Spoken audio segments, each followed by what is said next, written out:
لیکن ایک بات یاد رکھیں نا، گرمی میں اعتدال سے کھانا کھانا اتنا، چونکہ معدے میں پہلے کی تپش ہوتی ہے، اور معدے کی تپش کی وجہ سے جو بیماریاں پیدا ہوتی ہیں نا، ہم ان کا تصور نہیں کر سکتے۔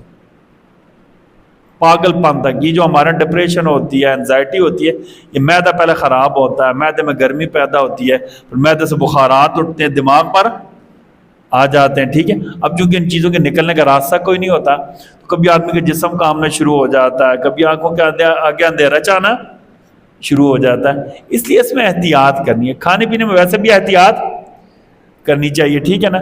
ہمیشہ کیا کہتے ہیں، سخت کھانے، ہمیشہ سخت کھانے، ٹھیک ہے نا۔ ویسے چلے ابھی تو عید کے دن ہے نا، جو گوشت کھانے والے جانور ہوتے ہیں وہ ہمیشہ طاقتور ہوتے ہیں۔ چیتا گوشت کھاتا ہے یا نہیں کھاتا؟ وہ سمارٹ ہوتا ہے۔ گینڈا سبزی کھاتا ہے تو ہمیشہ کیا ہوتا ہے؟ موٹا ہوتا ہے، ٹھیک ہے نہیں۔ ہاتھی بھی سبزیاں کھاتا ہے موٹا، شیر گوشت کھاتا ہے تو کیا ہوتا ہے؟ سمارٹ ہوتا ہے یا نہیں ہوتا ہے؟ تو گوشت کھانے، ویسے کہ سچی بات، گوشت کھانے سے پتہ موٹا نہیں ہوتا۔ سچی جانوروں کو دیکھ لینا، جتنے گوشت خور جانور ہیں نا، وہ سارے کیا ہوتے ہیں؟ تیز تراز، چالاک اور چست ہوتے ہیں۔ بلی گوشت کھاتی ہے، تیز تراز تو درختوں پر چڑھ جاتی ہے، ہاں جی۔ تو جو سبزی خور ہوتے ہیں نا، ٹھیک ہے نا، ویجیٹیرین ہوتے ہیں، وہ اکثر موٹے ہوتے ہیں۔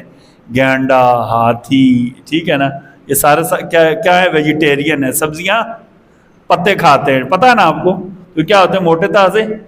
ان کے مقابلے میں جو گوشت کھانے والے جانور، سچی بات ہے، وہ طاقتور اور چست ہوتے ہیں۔ چیتا، شیر، عقاب دیکھیں، وہ شکار کر کے کھاتے ہیں نا، گوشت کھاتے ہیں، شکار کر کے کھانے والے جانور، تو وہ کیا ہوتے ہیں؟ چاقو چست۔ اور یہ گوشت آدمی کو چاقو چست چوبند کرتا ہے، پتہ ہے آپ کو؟ کہتے ہیں نا گوشت کھانے سے نا، ابن قیم رحمۃ اللہ تعالی نے شاید لکھا ہے، گوشت کھانے سے آدمی کے چہرے پر رونق آتی ہے، اور نیری سبزیاں کھانے سے رونق ختم ہو جاتی ہے، ٹھیک ہے جی۔ اچھا، تو کھانے میں اعتدال کرنا چاہیے، ٹھیک ہے نا۔ مسلسل ہوٹلنگ کرنا یہ آدمی کو بیمار کر دیتا ہے، ٹھیک ہے نا۔ کبھی کبھی ٹھیک ہے، چلے جانا چاہیے، ٹھیک ہے نا۔ اس میں بہت زیادہ احتیاط ہے کہ ہوٹل کا انتخاب کرتے ہوئے، چیزوں کو دیکھتے ہوئے، یہ نہ لینے کے دینے نہ پڑ جائیں۔